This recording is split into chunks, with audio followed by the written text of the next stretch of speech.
అందరికీ నమస్కారం. నేను మీ గోపాల్ అయ్యంగార్. శ్రీమతి రామానుజాయ నమః. 15వ తారీఖు డిసెంబర్ నుంచి 21వ తారీఖు డిసెంబర్ వరకు మేషరాశి నుంచి మీనరాశి వరకు వార ఫలాలు ఎలా ఉందో ఈరోజు మనం తెలుసుకుందాం.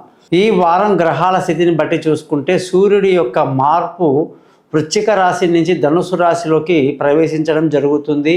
ప్రతి నెల కూడా 16వ తారీఖు నాడు సూర్యుడు ఒక్కొక్క రాశిని మారుతూ ఉంటాడు, 30 రోజులకు ఒకసారి. దాని వివరాలు మనం తెలుసుకుందాం. అలాగే ఈ వారం గ్రహస్థితులు చూసుకుంటే వృషభ రాశిలో గురువు, అలాగే కుజుడు వచ్చేసి కర్కాటక రాశిలో, కన్యా రాశిలో కేతు, అలాగే బుధుడు వృశ్చిక రాశిలో, సూర్యుడు ధనుసు రాశిలో, శని కుంభరాశిలో, రాహు వచ్చేసి మీనరాశిలో సంచరిస్తున్నారు. చంద్రుడు వృషభం, మిథునం, కర్కాటకం, సింహం వరకు ప్రయాణిస్తున్నారు.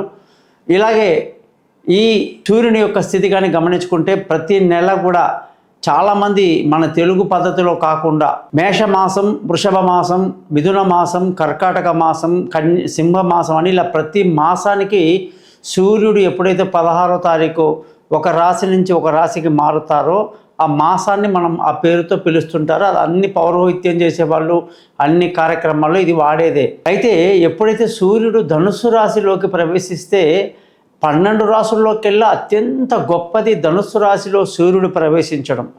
ధనుస్సు రాశి గురువుకి సంబంధించిన రాశి. ఈ రాశిలోకి గురువు సూర్యుడు మంచి స్నేహితులు అన్నమాట. ఆ కలయిక ఎప్పుడైతే మొదలవుతుందో దీన్ని ధనుర్మాసము అంటారు. ధనుర్మాసం అంటే ప్రపంచంలోకెల్లా చాలామందికి తెలిసినటువంటి గోదాదేవి యొక్క వ్రతకల్పము 1 నెల రోజులు ఉంటుందన్నమాట. ధనుసు రాశిలోకి సూర్యుడు ప్రవేశించగానే ధనుర్మాసం మొదలైంది అని చెప్పి తిరుప్పావై అనేటువంటి 30 పాసురాలని రోజుకొక పాసురాన్ని చదువుతూ జనవరి 14వ తారీఖు నాడు గోదాదేవి కళ్యాణం చేస్తారన్నమాట. ఒక ఆళ్వారులు అంటే గోదాదేవి ఆండాలమ్మ తన యొక్క జీవిత లక్ష్యం కేవలం నారాయణుణ్ణి వివాహం చేసుకోవాలి అనే తపనతో ఆవిడ చేసినటువంటి ప్రయత్నమే ఈ తిరుప్పావై 30 పాసురాలు. ఈ 30 పాసురాల్లో ఒక్కొక్కటి ఒక్కొక్క రోజు చదివితే అద్భుతంగా ఉంటుంది. అసలు భగవంతుడి యొక్క లీలల్ని ఇంత PhD చేసి ఇంత అద్భుతంగా చెప్పగలరా? దీనికి విష్ణు సహస్రనామం, లలితా సహస్రనామాలు, వేదాలు, ఉపనిషత్తులు ఏవి పనికిరావు. ఈ 30 పాసురాలు దాని అర్థం చదువుకుంటే కృష్ణుడితో మనం ఏకమైపోయి ఆయనతోనే మనం ఉండడం అనేది అద్భుతంగా చెప్పడం జరుగుతుంది. ఈ విషయాలన్నీ ప్రతి రాశిలో మనం తెలుసుకుందాం.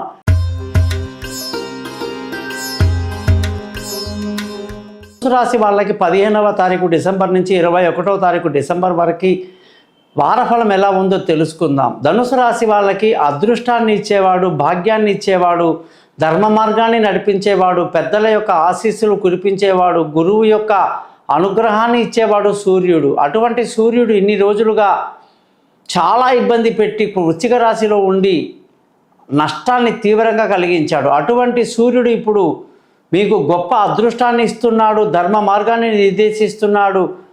తండ్రులు పెద్దల యొక్క ఆశీస్సులు, వాళ్ళ నుంచి ఉన్న గొడవలన్నీ తప్పించి వాళ్ళ నుంచి రావాల్సిన ఆస్తులు, ధైర్యాన్ని మీకు కలిగిస్తున్నాడు.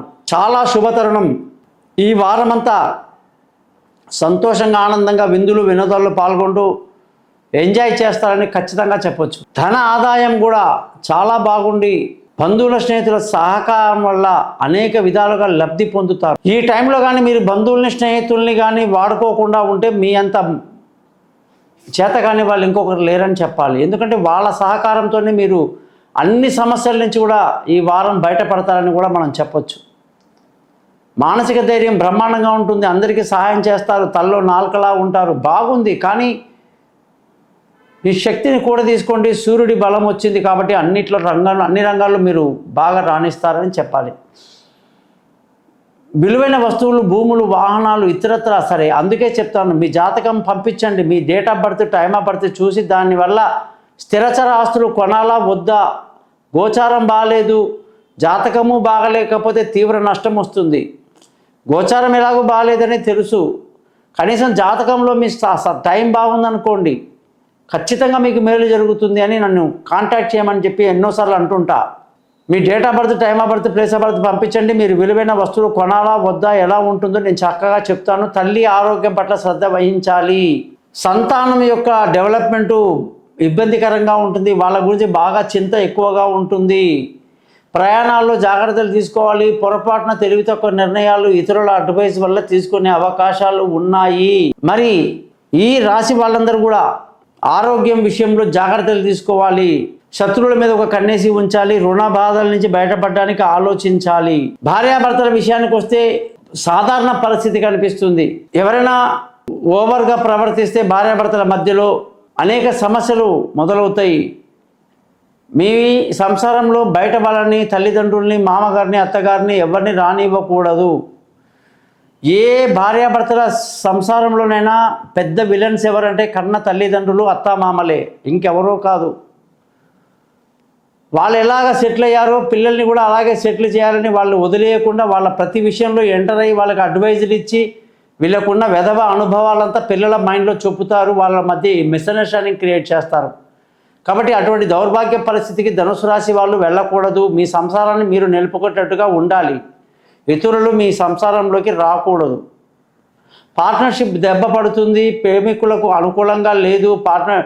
అలాగే పెళ్ళి కాని వాళ్ళకు కొంచెం టైం పడుతుంది. దూరంగా ఉన్న భార్యాభర్తలు దూరంగా ఉంటేనే మంచిది.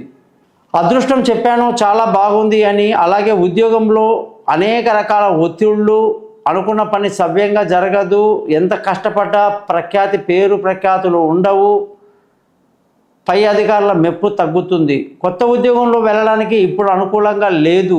వ్యాపారంలో లాభాలు బ్రహ్మాండంగా ఉన్నాయి. ఫుడ్ సంబంధించిన వ్యాపారంలో ఎవరైతే ఉన్నారో వాళ్ళు దుమ్ము దులుపుతారు. వ్యాపారంలో లాభాలు బాగుండి కుటుంబ సంతోషం బాగుంది. ఖర్చుల విషయానికి వస్తే బీభత్సంగా ఉంటుంది ఖర్చులు.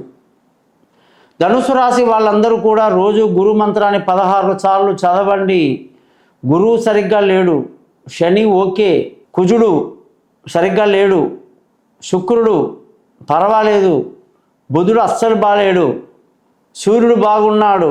ఈ విధంగా పరిస్థితిలో మనం అన్ని రకాలుగా నిర్ణయాలు తీసుకోవాలి. జాతకం కొరకు కాంటాక్ట్ చేయండి. మీ గోపాల్ అయ్యంగార్. నమస్కారం.